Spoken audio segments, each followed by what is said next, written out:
Okay, and so let us start. So we will start with the power systems. So the power systems,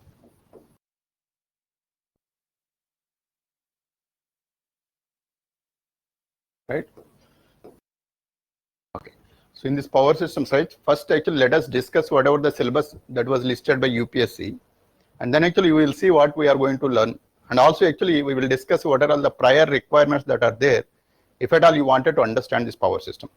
So the complexity of the power systems is actually, so it needs actually more prior knowledge to understand this particular subject. So that's the reason actually this subject actually many people will feel that actually one of the tough topic, because it needs a lot of prior knowledge, and also the convention. That's what we are going to adapt in the case of the analysis of the power systems.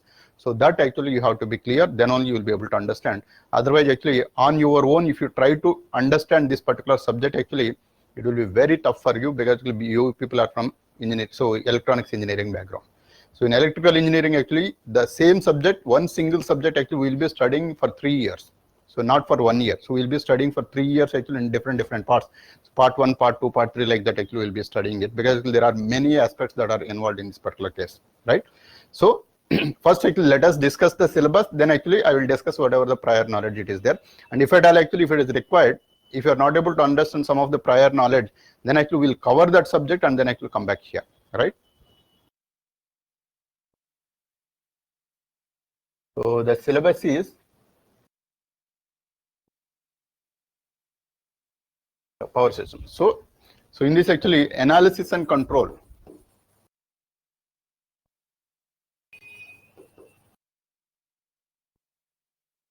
So in that there are subparts in the analysis and control. So steady state performance of overhead lines, steady state performance of overhead lines.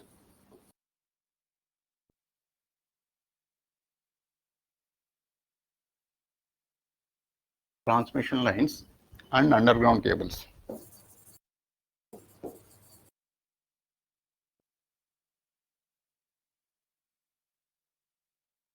And then principles of active and reactive power transfer and distribution. Principles of active and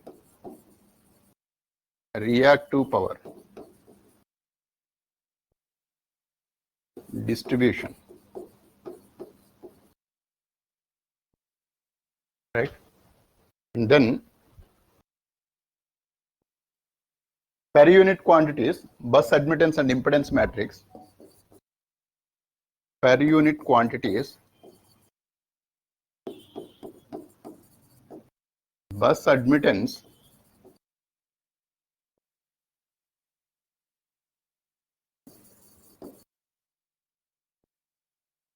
and impedance matrices.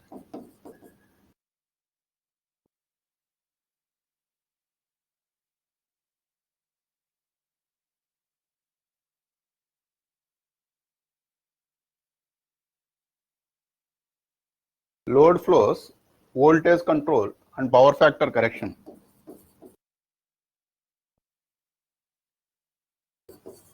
Load flows, voltage control, power factor correction.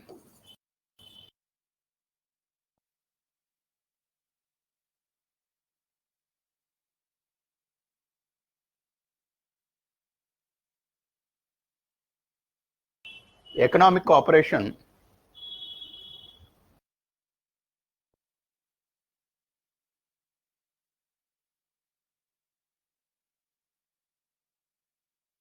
economic operation analysis. So symmetrical components.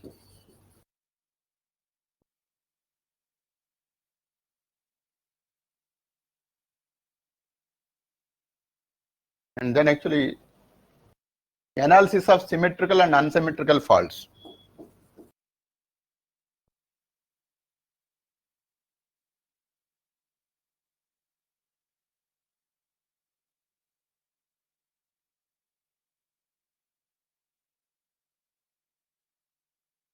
analysis of symmetrical and unsymmetrical faults, and then concept of stability, swing curves, and equal area criterion. Concept of stability, swing curves, equal area criterion.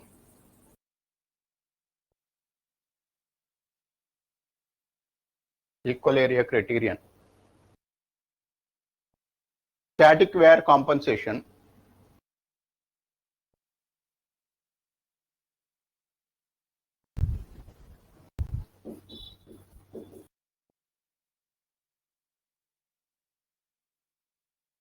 And then actually at the end actually HVDC.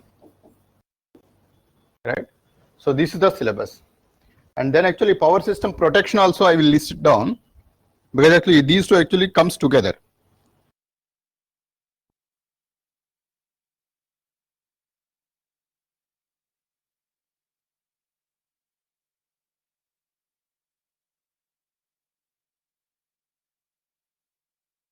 Power system protection. So in this actually principles of overcurrent, differential and distance protection. Principles of overcurrent, differential and distance protection.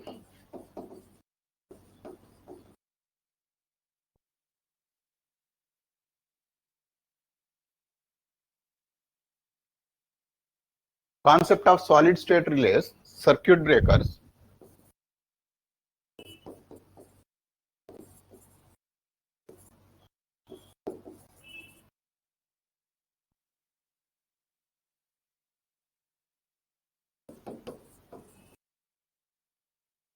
Circuit breakers. And then computer aided protection.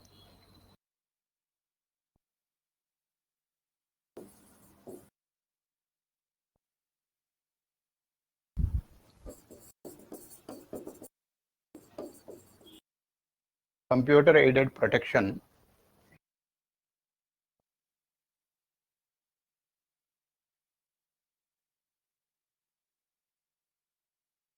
And then actually line bus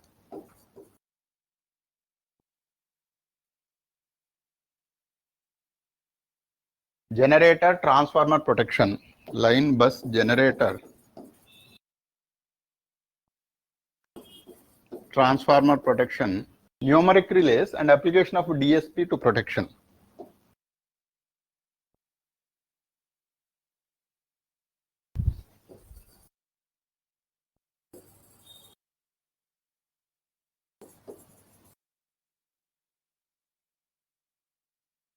Application of DSP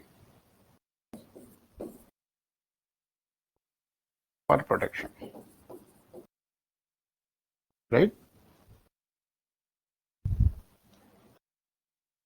Okay.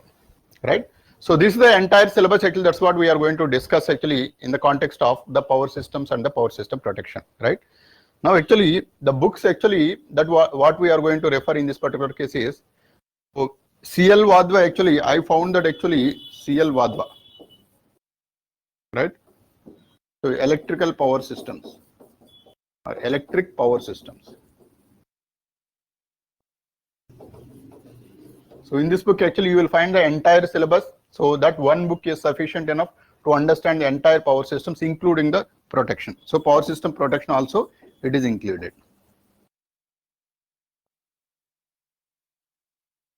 Right? So power system protection and power system together is involved in only one book, that is the CL Wadhwa. Right? Electric Power Systems by CL Wadhwa, and that is 6th edition.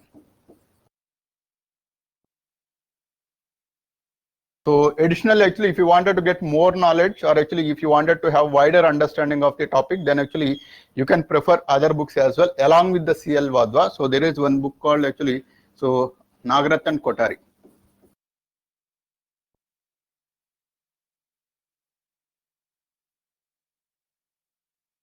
Nagaratan Kothari. So this is power system engineering.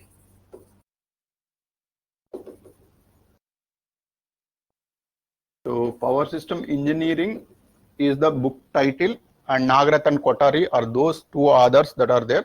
And so additional to this, actually you can buy this in case if you wanted to understand a better on this particular topic. And then actually power system protection, actually it is covered as part of this CL Vadhva itself. But additionally, if you wanted to buy, so 100% knowledge about the complete protection of the power system, there is only one book, that is Badriram and Vishwakarma. Badriram and Vishwakarma. Power system protection by Badriram and Vishwakarma. So there is one book that is 100% knowledge about the power system protection, at least for the UPSC standard level, right? So this is the complete syllabus. Now actually let us see what are the previous year questions actually, or actually first I will describe what he is talking about, and then actually we will go into the previous year problems, and let us see what are all the areas actually he is focusing, so that actually you will be able to get a better understanding of that particular subject, right? So first actually if you see the syllabus, so in this actually entire power systems, so power systems you need to understand what is a power system altogether. So power systems is nothing but actually so in everyday life, right? So electrical engineering playing is very crucial role. Why? Because actually we are actually from morning to evening, actually we always live with the power. So in whatever may be the case, even to run our online class also we need the power at both the ends, right? So for the lights or actually motors and water, so everywhere actually electricity is the one actually which is playing very crucial role. So this is exactly the reason actually power systems are actually, especially this electrical engineering actually is playing very critical role in the human beings, right? Now what is this power system cell at all? So to simplify this entire process, whatever we are going to discuss, the power systems is actually, there are only three different aspects of the power systems. So those three aspects of the power systems are, so one is generation, and the second one is the transmission, and the third one is the distribution. So these are all the three different aspects actually we do cover actually as part of these power systems. So we need to generate the power, that is one aspect. We need to transmit the power from one location to another location, that is the second aspect. Once it is transmitted to one particular city, let us say, in that city actually we have to distribute to each and every house and each and every factory. So that is the third category. So electric power generation, transmission and distribution together we call this as the, so this entire thing is called as the power systems. Now actually, why actually we need to study this as a separate subject altogether? So the complexity that is involved in this particular subject is actually the order of magnitude of these powers. So that is actually, whenever we talk about in an IC, let us say, so in IC actually we see that actually the power consumption is hardly 1 watt or 2 watt power actually we usually talk about. Suppose actually if you wanted to say so there is a high voltage in the IC, if that terminology meaning you are expecting actually more than 5 volts actually if it is coming there, then actually you see that actually we say that there is very high voltage that is coming across the IC. So that is in the electronics terms, but it's not the case in the case of the electrical terms. So electrical terms actually high voltage meaning, so usually high voltage meaning actually it's the order of lakhs of volts. So the lakhs of volts meaning actually 4 lakhs, 4,000, 40,000 volts. So that what actually we are going to transmit from one location to another location. Now actually we need to understand why we have to raise to such a huge voltage and then actually transmit. That is one important aspect. Usually what is the voltage that is generated at the generator? So the generated voltage actually we usually generate at 13.2 kV. So 13.2 kV meaning 13,200 volts is the generated voltage actually, that's what so at the generator. So where we are having a generating station, right? And this voltage actually is raised to 440 kV. So 440 kV, that means actually 440 into 10 power 3. So 4.4 lakhs. So 4.4 lakhs voltage actually we raise this 13.2 kV to a very high voltage. And then actually we transmit from one location to another location after raising to this particular voltage. So let us actually, so usually actually in Andhra Pradesh, if you say actually one of the biggest power system across India actually, so that is the VTPS, Vijayawada Thermal Power Station, where actually we generate a huge amount of the power. So that serves actually almost 2-3 states altogether. So Andhra, Telangana and Chhattisgarh, actually 3 states are actually dependent on that Vijayawada thermal power station, where actually we will be generating at 13.2 kV, and actually we are raising to 4, so this 440 kV, and then actually we will be transmitting from there actually to all the states, and then actually in each and every state actually we will be distributing the power with the distribution lines.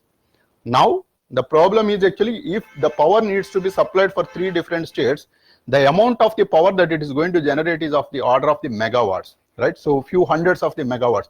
One generator itself actually, so around 220 megawatts actually one generator capacity, and like that actually there are 6 different units in only in Vijayawada thermal power station, 6 units. So that means actually each of 220 megawatts, so mega means 10 power 6, so 220 into 10 power 6. So this is the amount of the power actually that it is going to generate in each of the generator. Like that actually there are 6 different generators that are there, and the amount of the power, if you notice, so 220 megawatts into 6. So this is actually almost actually, so I think 13.2, right? So 200 into 6, so that is 1200, and 20 into 6 is actually 120.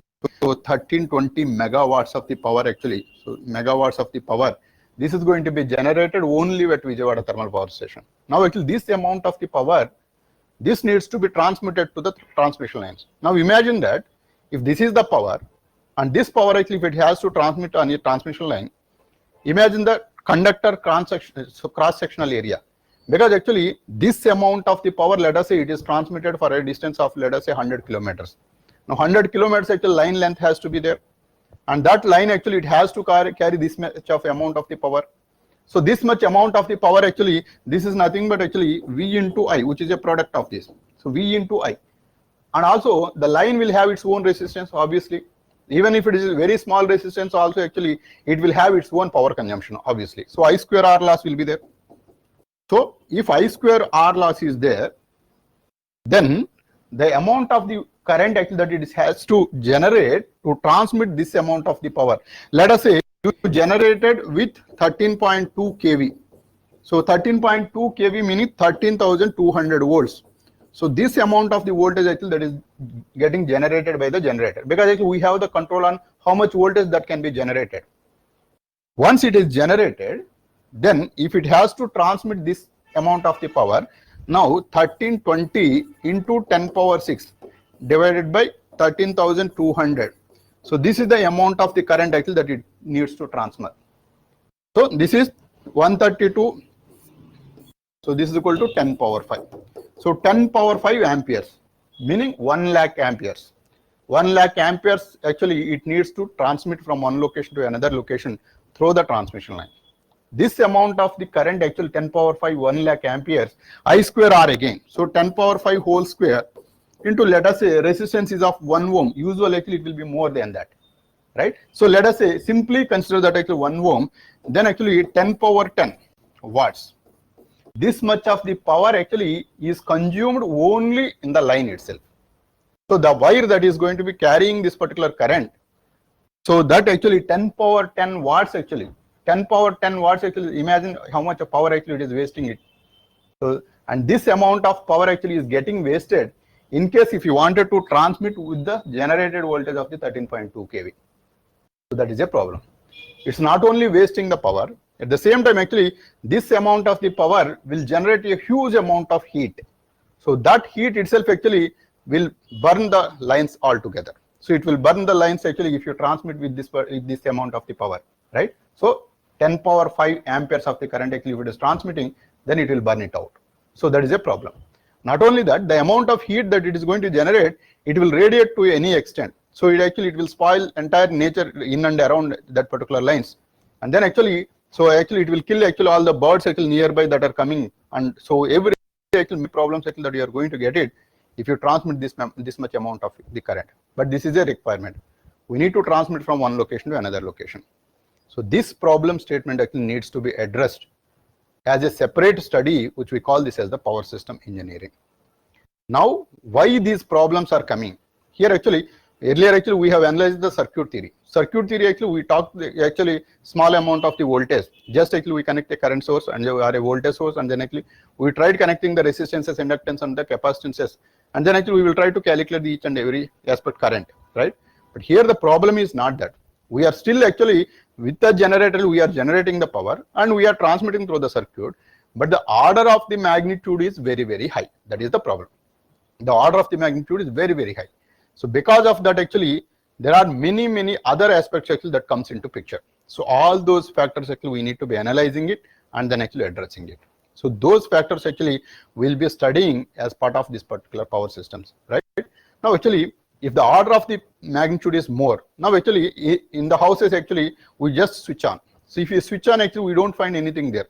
But actually, so the power is actually disconnected or connected depending upon the switch is on or off. The same switch on, if you wanted to do it on a power system which is carrying an amount of the current of 10 power 5 amperes, then actually when you open the switch, actually the fire will come like this. So almost like actually 100 meters, actually it will expand the fire itself if you open the switch itself. So such a huge problem actually that comes into picture. So switch off itself actually is a big problem in the case of the power system, or switch on itself is a big problem in case of the power systems. And also like actually connecting a generator to the power system actually itself is a big problem. There is a separate process to connect the generator itself to the line. It's not like actually in the house actually we'll just connect the generator with a switch. So here actually it is generating a power of 1320 megawatts of the power. If that needs to be connected to the existing power system, then actually it needs a separate procedure. And under the presence of hundreds of engineers, actually they just connect the power system. So the problem is actually, so we need to assure the power throughout the day and throughout the year. Actually we shouldn't be stopping the power systems at all, because actually even if one day power system is down, then actually it will be a huge loss to the entire country. That will be very, very big power, big loss actually. So usually actually so almost like actually for the past 50 years actually we didn't notice that actually at least once actually we were out of this power. So every day actually it is generated and then actually transmitted and then distributed without having any disruptions, though there are some problems actually that are occurring in the generating stations itself, right? So I think only once actually for the past 50 years actually where entire South India was down completely. So that is very rarely actually it used to happen, right? And actually recently actually maybe 10-15 years back actually in US actually it happened that actually entire country was down, power down, because of this generation issues itself, right? So that time actually for getting back to the normal state itself actually it takes days, and actually many engineers has to work only to bring to the normal state. So because of that actually we need to study deeper into this particular subject, what all the things actually that can happen and how to address such kind of issues, so for a smooth operation of this particular power systems. So that's what actually we are going to study, but the concepts are related to more or less exactly whatever is there in the case of the networks. The same concept actually we'll be adapting it here, but the magnitude of the powers are being more, certain other aspects, peripheral aspects that comes into picture, those things actually we'll be addressing it. And that is the whole purpose of this particular power systems, right? So in that actually, so out of this generation, transmission and distribution, so generation actually you need to understand perfectly. So this generation, so this is actually the synchronous missions.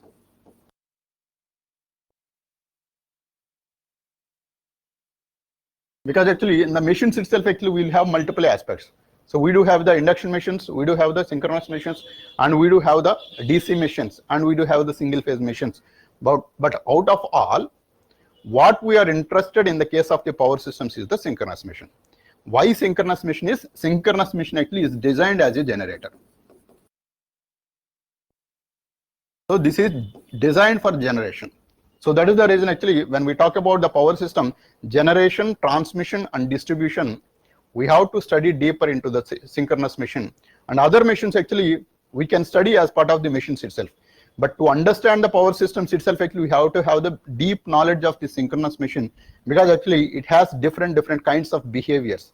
So depending upon the excitation current that is given to that particular machine, so it can operate with the lagging power factor, it can operate with the unity power factor, and it can operate with the leading power factor. Because of that nature, so we need to study that separately. And also actually it has one more characteristic. That characteristic is the synchronous machine actually, it will run only at synchronous speed, which is a fixed speed, or actually it won't run at all. So actually, so suppose if the synchronous speed of 1500 RPM, revolutions per minute, then actually it will run exactly at 1500 RPM. It won't run actually 1499, it won't run actually 1501 also. So it will exactly run at the 1500 RPM. That is one of the important characteristics of this particular synchronous machine. And this characteristic actually needs to be assured always. Suppose if there is a possibility that actually it is going out of that 1500 speed, if it is going down or actually going up, then actually there is very high possibility that actually it will be disconnected from the power systems. And that disconnection from the power systems of this particular synchronous machine itself is a separate study for us. So that is very, very important topic even for the UPSC point of view also. That's what is the power system stability we are going to study.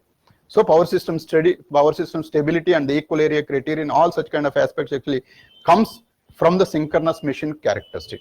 That means it indirectly infers that you have to have a deeper knowledge of the synchronous machine, then only you will be able to understand the power systems. This is one more important aspect.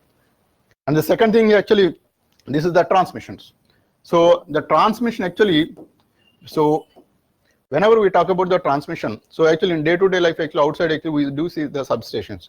The substations, if you notice, there will be only the transformers that are there with big lines, right? So big towers will be there, lines will be coming there, and it is connected to the transformer and it is distributed from there. That means actually in the transmission actually the main role is actually the transformer. So the transformer also actually you have to understand very clearly, then only actually you'll be able to understand the power system, because this is also one of the important component of the power system. So the second mission that you need to learn is the transformer. Right? So this transformer actually, because of its unique nature, so it has got multiple advantages, and then actually it is used at multiple places in the power systems. One is in the case of, so in the case of the transmission of the, so in the transmission of the power actually it plays a very crucial role, and at the distribution also it will play the exactly more or less the equal role. At the same time actually in the transmission and the distribution actually there will be a cases actually where you wanted to increase the voltage, where you wanted to decrease the voltage. So for that actually you will be using only the transformer, right? So this is actually one more important mission that you need to understand, and then actually you need to apply the concept of the transformers even in the case of the power system. The transformer actually it has got one more complexity. The complexity is the transformer actually is a decoupled circuit. So decoupled circuit meaning, so usually this is how the transformer will be there. In that there will be one primary circuit will be there, and there will be one secondary circuit will be there. And this is the primary voltage and this is of the secondary voltage. But if you notice, this is completely electrically isolated network. So this is a separate coil, this is a separate coil. There is no direct connection between these two lines. These two are connected through magnetically. So there is a magnet. So this actually around whatever I have shown, this is a magnet. So this magnetic iron will be there. So this iron actually will be transmitting the magnetic flux through this particular round, and then actually it will induce the voltage across the other network and it will transmit the power. So essentially, as per the law of conservation of energy, energy can never be created nor destroyed. That means actually if there is a power that is coming here, actually it has to come from this. But the way it transmits actually, it takes the electric power and then actually it converts into the magnetic energy, and it will be given to this second network, and it will transmit to the again the electrical network. So this is the process actually it is going to have it. Now in the power systems, if there are many decoupled circuits like this, then how to model this? So modeling of the transformer itself is a big topic for us. Just modeling the transformer as a network, because actually that is very, very essential for us to understand this particular power systems again, because this needs to be modeled as a separate resistance or inductance or the capacitance. Based on the nature of this particular transformer, we will have to model. So this is actually usually modeled as a simply an inductor or a resistance and inductor together actually will be modeling it. So this is one complex topic that we need to handle, and we need to understand far deeper into this particular transformer, then you will be able to understand the power system. So this is one more important aspect that you need to consider. And then actually till now actually we were playing with only the current, voltage and the power, right? But in the case of the power systems actually the variables that we are going to use actually quite drastically different. Though actually it will have the same meaning and the same significance, the variables what we are going to use actually, this is P plus JQ. So these are the variables actually we are going to use rather than the voltage and the current. We don't talk about the current many of the times in the case of the power systems. We always talk about the power. So two different kinds of powers, active power and the reactive power. So these are the two different variables actually we very, very frequently talk about in the case of the power system, though indirectly it signifies the importance of this current and the voltages, right? So we always talk about the P and Q rather than the V and I. That is one important aspect. And the second important aspect is in our so regular networks actually we'll be talking about the resistance, sometimes inductance, right? Resistance, inductance, and the capacitance. But here actually in the case of the power systems actually we are more worried about the inductance. So only the inductance actually we try to manipulate many ways actually. So inductance actually is the most important criterion in the case of the power system, because actually it has got many problems actually with the help of the inductor. So that needs to be modeled clearly. So this transformer itself actually is modeled as a simple inductor, and the synchronous machine also actually it is modeled as an inductor. So and a load is also modeled as an inductor. So like this actually each and every aspect actually we do consider the inductor. So this is also one more important aspect that you need to consider. This is again actually taken from the machines. That means actually machines is a prior requirement to understand the power system. So this you need to understand one fact very clearly. So now actually that comes to the point that actually so as you people are from the electronics background, so I realized that actually I need to start with the machines first, then the power systems. So hence actually I just introduced this topic today. So next day actually I will cover with the machines. So machines actually at least the most important topics actually I will cover. Then only I will come back to this particular power systems, because actually it will be very tough for you to understand, because that itself actually demands a lot of knowledge, right? So that is one more thing. And then actually so we understood all these things. And one more important aspect that you need to understand is, so that is the transmission lines. So here actually if you notice, as we are generating the power at 13.2 kV and we are raising to 4,40,000 volts and then actually transmitting it. That way what we are achieving is, so that is the power is actually, as I explained, so 1320 into 10 power 6. So this is the amount of the power, that's what we are transferring.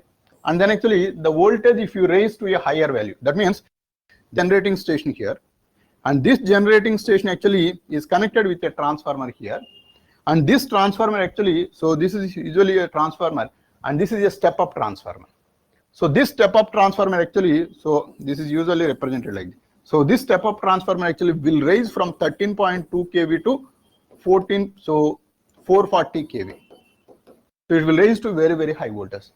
So obviously in this circuit actually, which is very close to the generator, you can have very big lines. So that means actually a conductor itself of this particular size. So one conductor actually this particular area of cross section. So this is the width of the area of cross section. Now actually this is how a big wire will be there, right? And then actually it can transfer actually very high amount of the current with low power loss, because actually that is designed with a copper with very high cross sectional area, hence the resistance is of 0.0001 ohms. That is how actually it will be designed, so that the power loss will be less and the copper is having the ability to withstand the heat. So hence actually this circuit is designed like that. But you cannot have that size of the conductor actually throughout the line. So for that actually what we do is actually we will raise the voltage to 440 kV. So if you raise the voltage to 440 kV, then actually obviously this is 440 into 10 power 5. So 10 power 3, right? So 440 into 10 power 3. If you raise it, then actually the amount of the current, if you notice, so this is going to be of 10 power 3. So this is of 10 power 3 times. And then actually this is 440. So this is 132 by 44. So this is approximately, I think 3 times. So this is 3000 amperes now, right? So 3000 amperes. See, 1 lakh amperes actually we brought down to 3000 amperes by having a step up transformer at this particular stage. Now actually it is easy to transmit this 3000 amperes actually rather than transmitting actually 10 power 5. Sometimes actually even if it is required, then actually it will raise to further high level.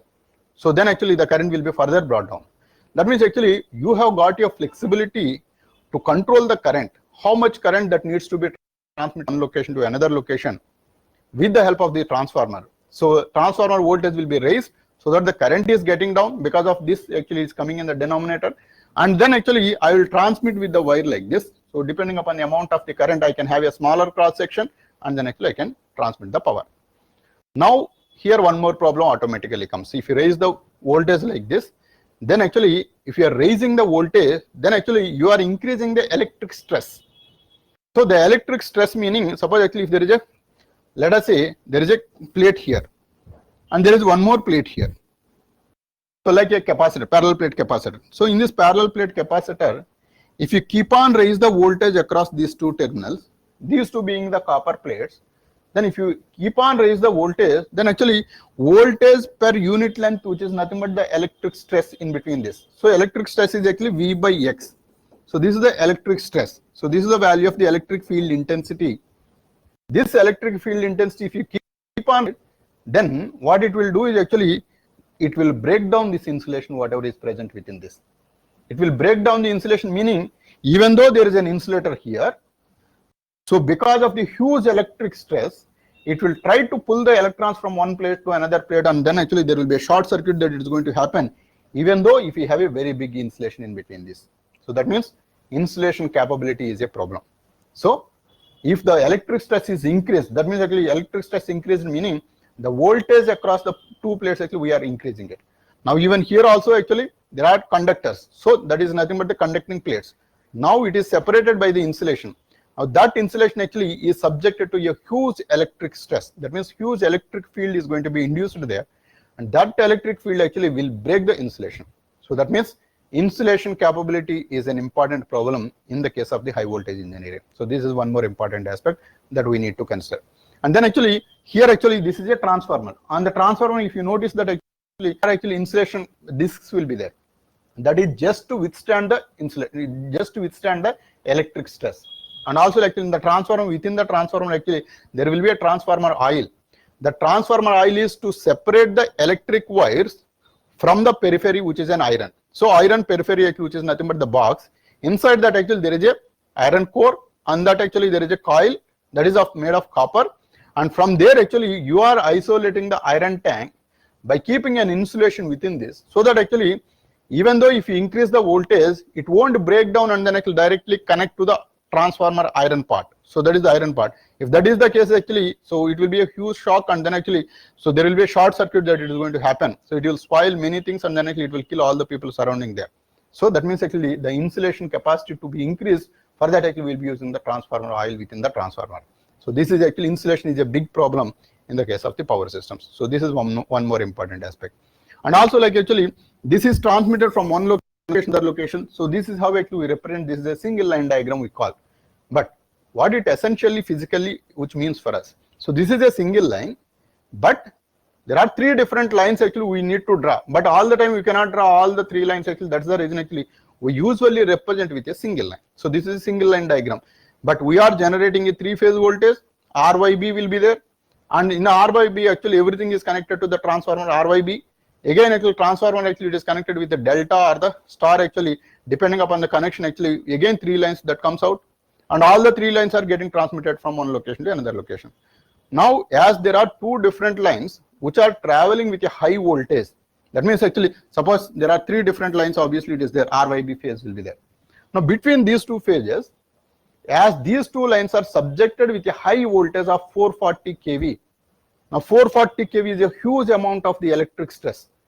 Then actually here actually this is a line, this is a line which is nothing but a conducting line. So the conducting line is separated by an insulation which is an air. So air itself is an insulation there. Now this air actually automatically it is as if like a parallel plate capacitor. So there is a conductor line, there is a conductor line here, and there is an insulation in between these two. Obviously you can expect there is an amount of the capacitance that is going to generate, and that capacitance obviously it will discharge the current to this. So depending upon the capacitor, as we are transmitting the electric power which is an AC, so AC is an alternating voltage and alternating current. These alternating current and alternating voltages obviously it will generate a current which is we call as the excitation current or the discharging current. So line discharging current actually it happens between the lines, and at the same time line to the ground also it will happen, because the ground is connected to zero potential, which is nothing but the neutral point. That is the midpoint of all the RYB if it is connected, which is nothing but the star center. So that is, this is a star. In this star actually this point we call this as the neutral, because this is a balanced voltage, and this is actually as if like actually this is at 0 volts, and this 0 volts actually we connect to the ground. And then actually this ground as if like it is a single line, one more line actually it is coming, though actually it is not physically visible for us. This is the ground, so where we stand. So that ground itself acts as a wire, and then actually there is a capacitance between this wire and this ground. Obviously there is a current actually that is going to discharge, because actually this is as if like connecting a capacitor between these two lines. That capacitor actually which we have not connected, it is unintentional, but it is still coming because of the nature of the power systems. So this is one more important aspect that you need to consider. That means if you wanted to consider this aspect, then you have to be aware of how much is the capacitance that it is offering between the lines and at the same time line to the ground. So this important information that you have to be aware. And one more important aspect is, as there is a line, obviously this line actually is carrying certain amount of the current, and this current is having a nature of the alternating current. And then actually the line actually, if it is traveling a certain current, obviously it is expected that as per the Faraday's laws, so there will be a magnetic field that it is going to generate, and that magnetic field actually it will be intersecting with the adjacent line also. So there will be an inductance that is going to generate, and it will also intersect it with its own conductor. That means this line is generating the magnetic field around it, and this magnetic field actually intersects with one line, at the same time it intersects with the other line as well. That means there will be a self-inductance, there will be a mutual inductance, because this is an alternating current that is passing through. Hence actually this will be expanded like this, it will be coming like this, it will be expanded like this, and it will be coming like this. Depending upon the amount of the current that it is passing, obviously it will be generating the magnetic flux. Now the inductance value that it is going to offer due to the lines, we need to calculate. And then the next important aspect is, as this line is made up of the wire, which is maybe an aluminum or maybe a copper. Usually actually we use the aluminum, right? So this aluminum conductor actually it is going to be traveling, and this aluminum actually it is having very high conducting nature, but there is a problem with that. The problem is having the high conducting nature, but mechanically it's weak. That means actually if you connect a line actually of 100 meters, then actually maybe after 1 month or 2 months or 1 year actually it will break down automatically because of its weak nature of the mechanical strength. Now the problem is actually to address, you need to have high mechanical strength as well along with the conducting nature. So that actually we will be coming with actually one more type of conductor, which is a stranded conductor with one iron piece in between, and like that actually we will be generating the wires, and that wire actually is used for the transmission that you can notice in the outside also. So whenever you see a line outside, actually you will find that many strands will be there, and in that actually middle strand will be made up of iron, so that actually it will have the mechanical strength. And to conduct the current actually it will be the outside periphery which is useful to conduct the current. So that is one more important aspect. And also the conductor actually, even though if you have a big amount of cross section, that is also a problem. There will be a lot of loss because of that. The reason is actually, see this is the size of the cross section of one particular conductor. Let us say this is made up of the copper.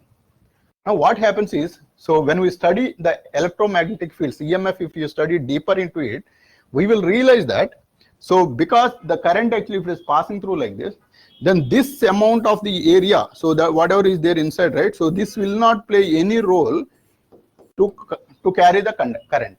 So this portion actually, whichever is the middle part, it will not take role in the conduction of the current from one location to another location, because actually due to the magnetic field induced by this particular conductor, it will not allow the current to pass in the exactly the middle, and it will bypass the electrons to outside periphery. So it will reflect all the electrons to the outside periphery. Hence actually this is the only portion actually which is useful in conduction. That means actually even though if you increase the area of cross section, that will not be of useful. It is simply a wastage. Just actually the magnetic nature of the conductor actually, it will not allow the electrons to pass through the middle part. So the periphery is the one actually which will be exactly used in the passing of the electrons from one location to another location. So this effect actually needs to be considered. So this is actually, the surface is useful than the core. So this is actually one more thing actually that you need to consider while transmitting from one location to another location. Now obviously as it is made up of the conductor, which is a metal, and that metal actually will be having its own resistance. So R value, L value, C value will automatically come in just if you pass the lines to one location to another location. Just lines itself actually will automatically have its own RLC. Now depending upon the line length, so we have to model this mathematically to analyze if you supply a voltage of 1440 kV, will it the same voltage will reach the other end or not? So this is one more important aspect that you need to understand. So obviously it is not. Sometimes actually it will raise more than the supply voltage. Sometimes actually it will fall than the supply voltage. And also the current actually whatever you supply here, the same amount of the current actually will not be reached to the other end, because actually there will be a discharge of the current because of the capacitor nature. And then actually inductor actually will have its own voltage drop in between. So all these factors actually needs to be considered. And then actually at the other end actually we have to assure that whatever the amount of the voltage that you are expecting, the same amount of the voltage actually it has to come in. But the problem is actually if it is connected with the load, it will drag the current. Due to the current, so the amount of the current it is dragging is of 3000 amperes, let us say. That means actually if there is a 3000 amperes actually that is passing through, and hence actually let us say there is a resistance of 10 ohms.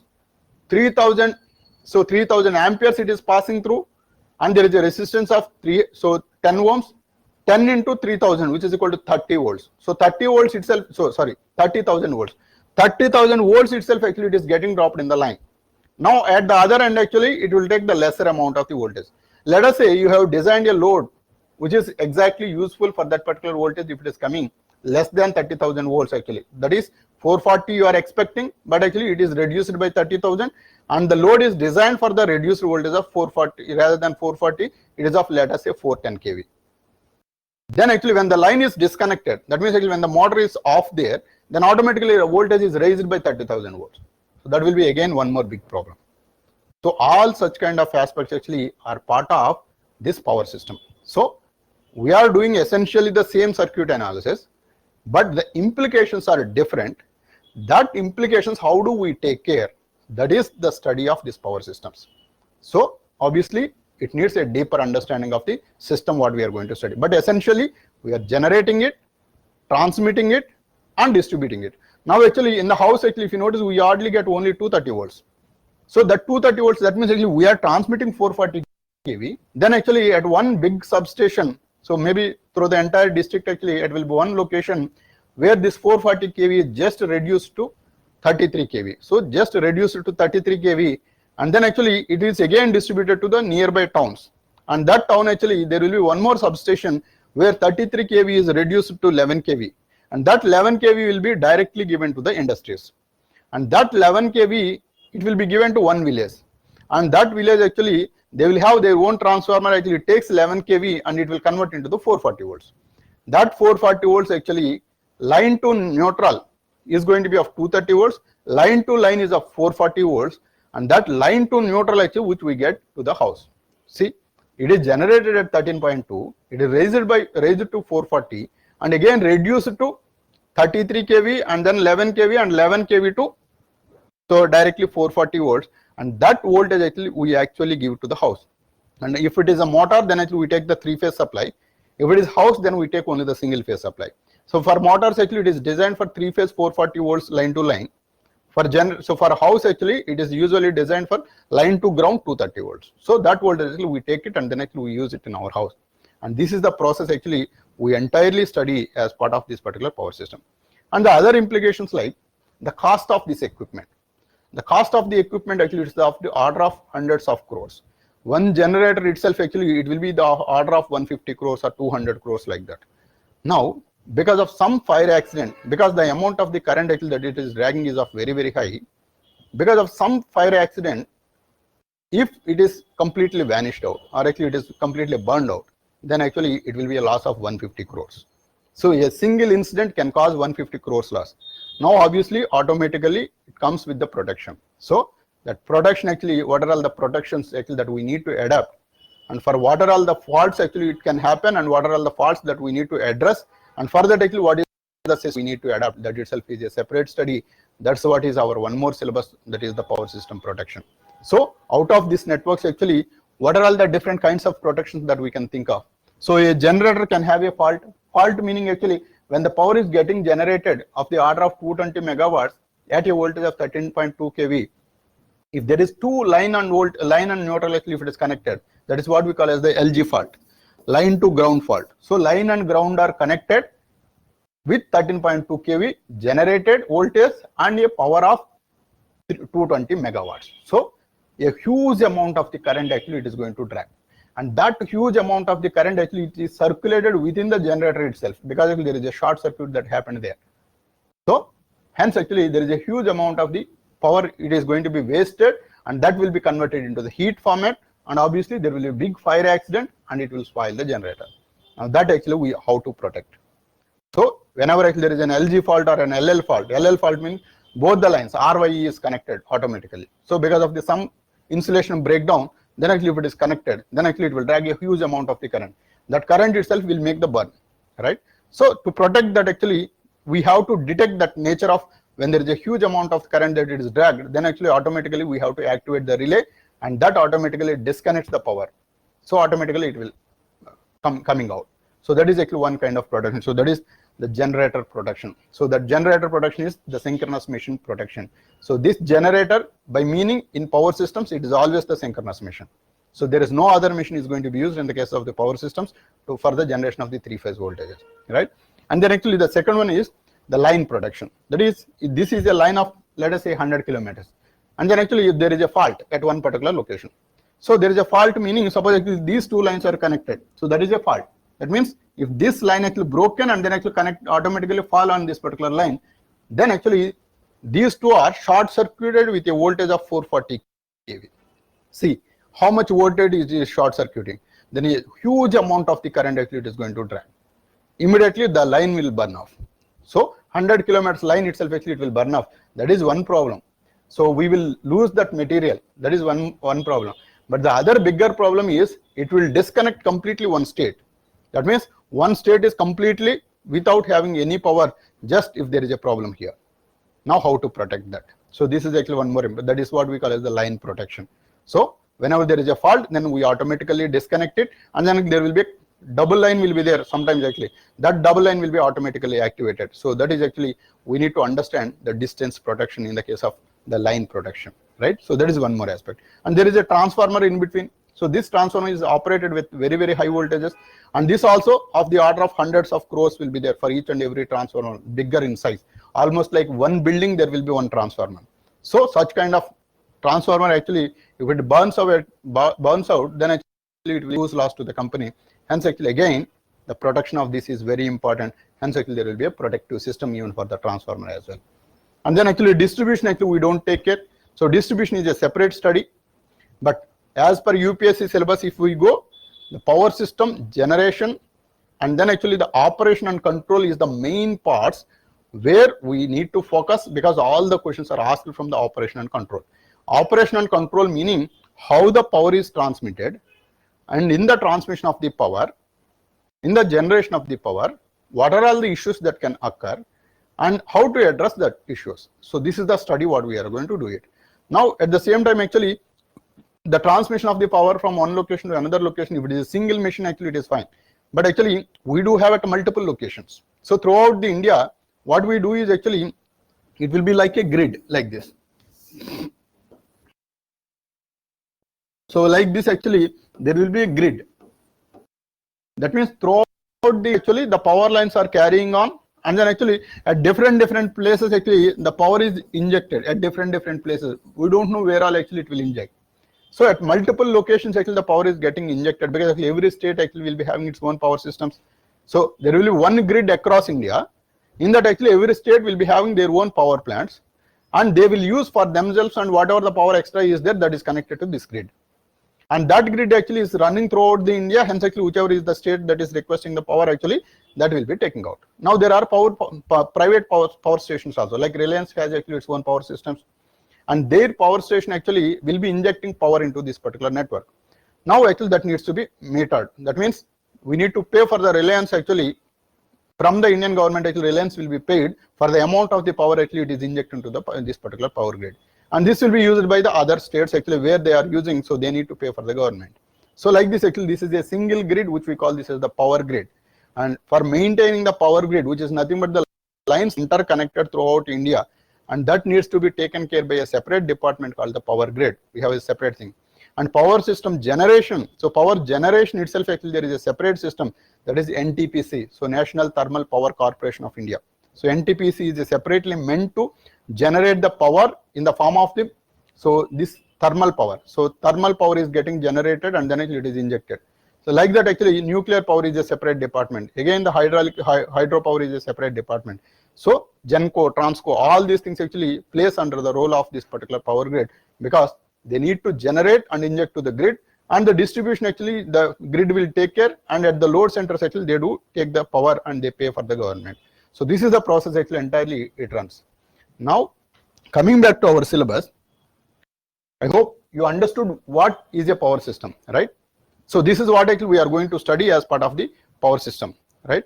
So in that actually, so mainly the focused areas, see this, so principles of, so this is protection, see this, so analysis and control, so steady state performance of overhead transmission lines. So this is what actually I have explained, that is, so in the transmission lines actually we do have the resistance, inductance, capacitance will be there, and due to that actually, so this is going to drag, so that needs to be analyzed. For that analysis actually we need to be modeling as the short lines, medium lines and the longer lines, and in each and every case actually what is the amount of the inductance, capacitance, and so what is the impedance that it is going to offer.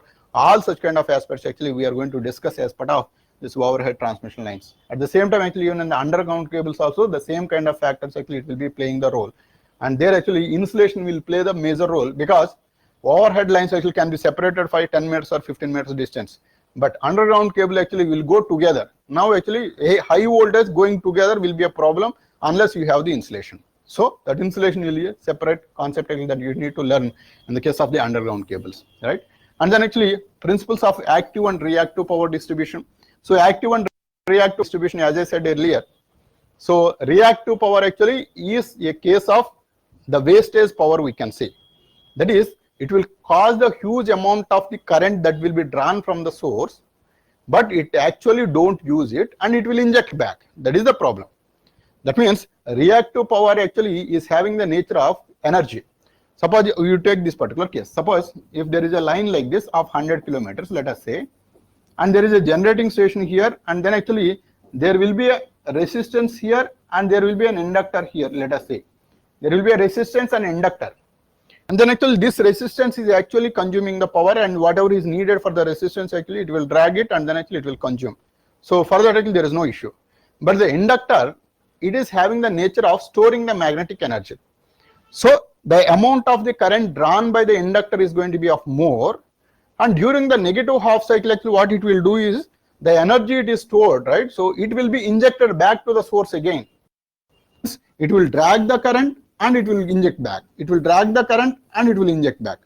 Now this process actually, the indirect impact of this is more amount of the current than required is dragged by this particular network, and then actually more amount of the current, obviously 100 kilometers actually it was dragged from the source. Now this 100 kilometers actually will have its own resistance. As the amount of the current is more, then actually I square R loss is going to be of more in the line itself, because it is dragging the more current whatever is required, and it is injecting back also. So in the negative direction also there will be a power loss. Now this power loss actually is caused just due to this particular inductor. That means more amount of the current actually is a problem. For that actually we need to address this particular problem. Hence actually there will be a capacitor that needs to be connected across it. So that actually extra energy generated by this magnetic energy, so this actually is injected into the capacitor as an electric energy. If the inductor requires, then actually the capacitor will supply. If the capacitor requires, then the inductor will supply, so that actually it won't disturb the source. So the amount of the current need not be drawn from this particular supply source. Hence actually this part actually whatever we do, this is what we call as the static wear compensation. So this is the meaning of static wear compensation. Basically we are connecting one capacitor so that actually you don't need to drag the power from there. So whatever the active power that is required, that will be drawn, and rest of the thing actually this capacitor and inductor actually will talk to each other and it won't disturb this particular supply source. And this is what is one more concept, that is the static wear compensation. The meaning of the static wear compensation is VAR, volt ampere reactive, that is the meaning. VAR meaning, so volt ampere reactive, that is going to be compensated by this. So if it is static, then is there a case of dynamic also? Yes, there is a case of the dynamic as well. So dynamic is meaning, as I said earlier, the synchronous machine having the ability of generating the power or the current with leading nature, lagging nature, and unity power depending upon the excitation current. So if you are able to generate a voltage here which is of the leading in nature, then actually you can use that as if like it is a capacitor. So that nature actually is going to be there in the case of this capacitor, or actually synchronous machine can be connected here. That is the dynamic wear compensation we call. So those two together actually will talk to each other, and actually it won't disturb the power supply. So this is actually one more concept. So here actually the principles of active and reactive power distribution. So that is the one. So how it is distributed, the P is how it is distributed, Q how it is going to distribute. So this is one more important aspect. And then actually per unit quantities. Per unit quantities, as I said earlier, so we need to deal with actually lakhs of volts or the thousands of the volts, right?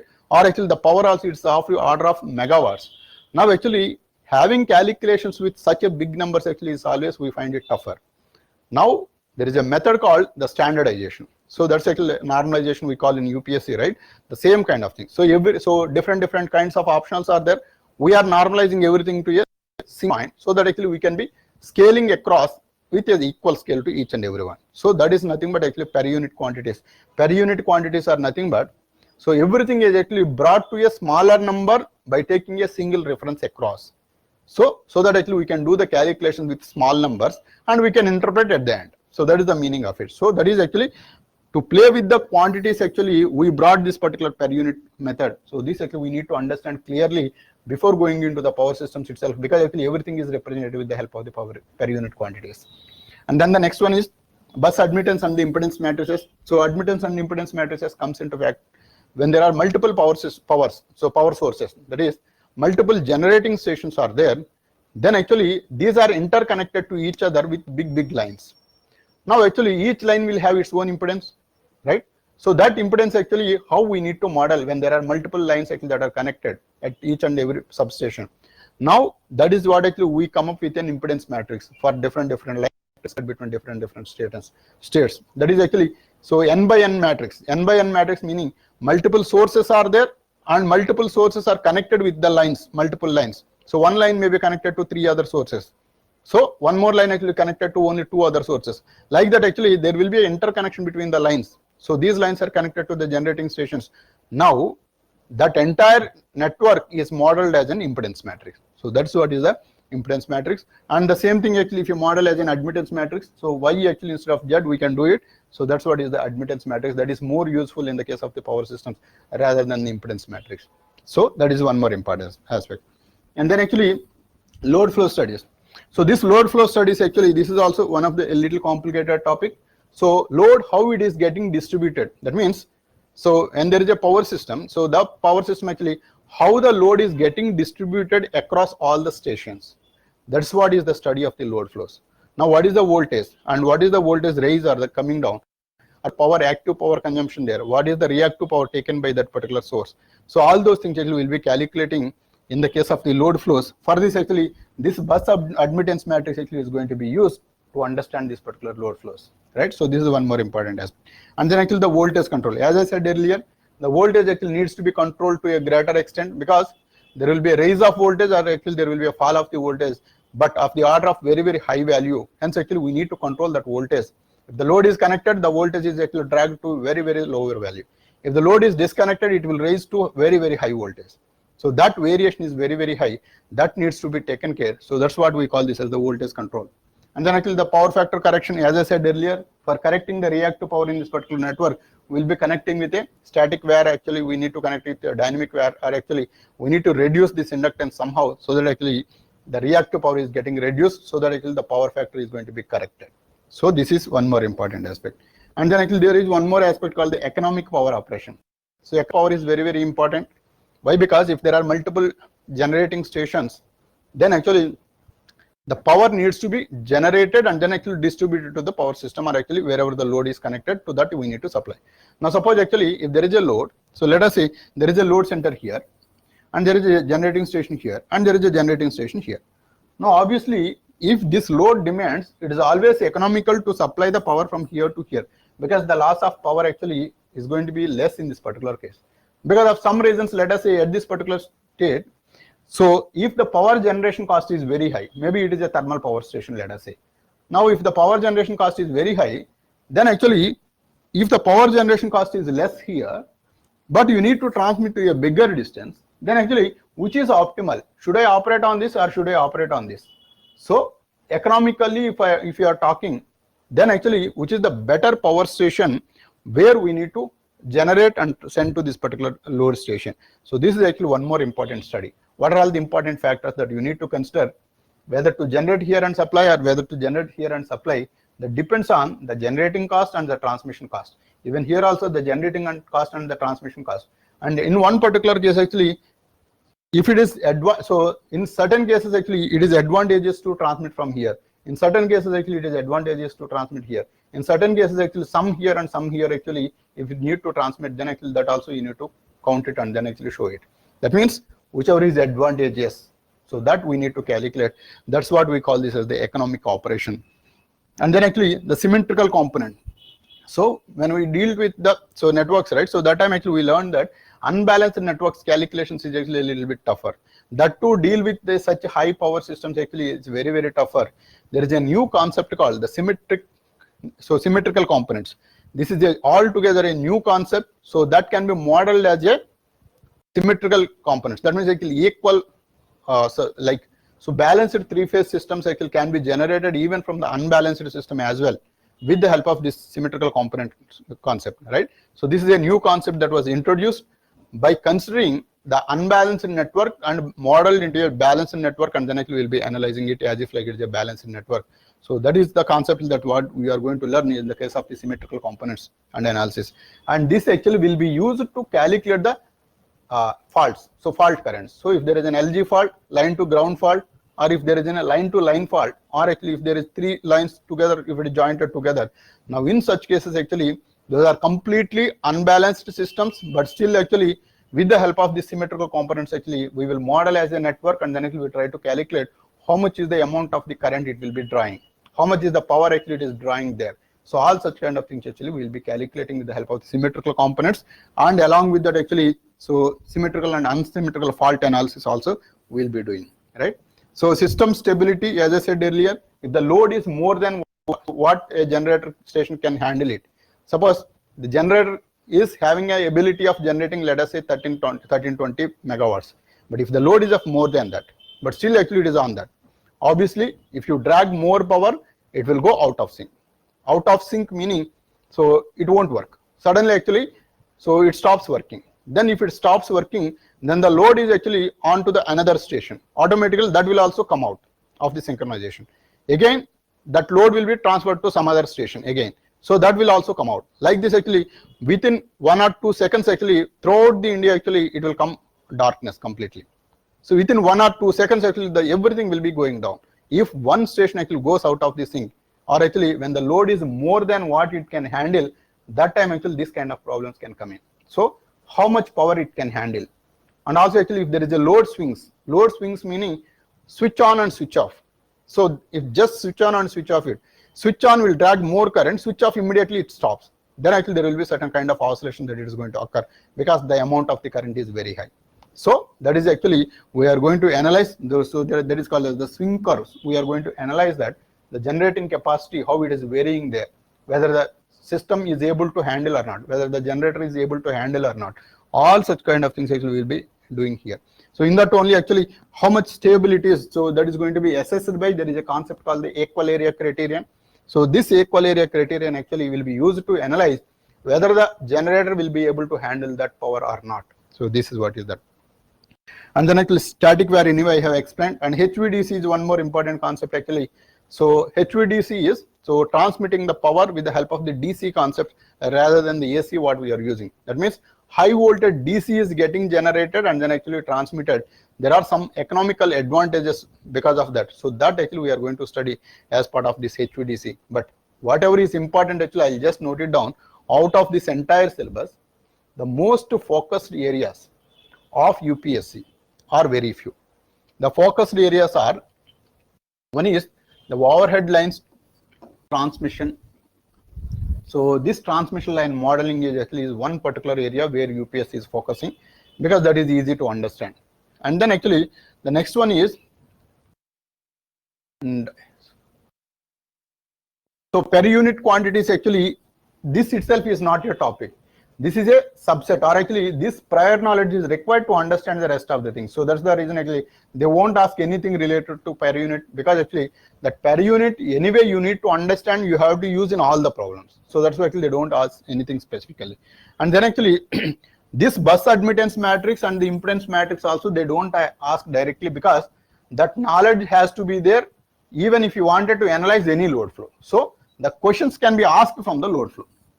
So this is the load flow analysis. So this is actually one big topic and the complicated topic. So this load actually will be asked questions from this. And then actually next important aspect is economic operation. So every year actually there will be a question on the economic operation. So in this economic operation actually it is easy to understand. It's not very tough to understand. So this actually is required to understand to a greater extent, economic operation. And then actually symmetrical components, actually this directly it won't be asked, but unless you understand this concept, you will not be able to solve the fault currents. So there will be LG, LLG and LLL faults will be there. So for that faults to be analyzed, then actually you need to understand the symmetrical analysis, symmetrical components analysis, and you have to model the network as the symmetrical components and then actually try to calculate the value of the current. So for that actually they don't ask this, they will directly ask the fault currents. If there is an LG fault or an LLG fault or LLL fault, if there is a fault, then actually what is the amount of the current drawn? If that is asked, then actually you need to model as a symmetrical components and then actually try to solve it. So this is one important area it is going to be. And another important aspect is the concept of the stability, swing curves, equal area criteria. So these things actually together actually there will be one question compulsorily. So these are all the important areas actually where UPSC is focusing. Got it? Now why we have to be specific on this particular topic is the importance of the topic is very high. So this needs to be understood very, very clearly. Why? Because the weightage given to this particular topic, I think it's of 130 marks also. I think the weightage, very high weightage, because actually power systems and power system production together, it will be carrying a weightage of I think so 130 marks or so together. So that is the reason actually you need to focus more. And this is the major topic in paper 2. If you leave this power systems, then actually you are out of competition. So that is the reason actually you need to focus more on this particular power system. But it needs a lot of knowledge from other subjects. Actually, the calculation of the inductance capacity of the lines, that needs a deeper understanding of electromagnetic fields also. So anyway, actually I will explain to the extent possible here itself. But when I explain electromagnetic fields, actually I will cover deep there. But here actually to the extent whatever is needed, I will explain. But machines actually you need to understand, because actually without having the machines, you will not be able to understand this particular topic. So the complexity is a little bit higher only. On your own, you cannot understand. You being from the electronics engineering background, it takes a lot of time. It's not that actually you don't understand, but it takes a lot of time. So at least 4 or 5 months actually if you spend it, then only you will be able to understand this particular subject, unless actually you attend the classes, right? So that's the reason actually you try to attend all the classes, don't miss anything. And then actually you will be able to understand, you will get a lot of doubts because the concepts are drastically different than what we have learned there. So you have to clarify each and every doubt and then actually proceed further on this. Otherwise actually you will find difficulty. So being there is a huge dependency on the electrical machines, especially the transformers and the synchronous machines. So I'll start with the machines because very deep understanding of the machines has to be there to understand this.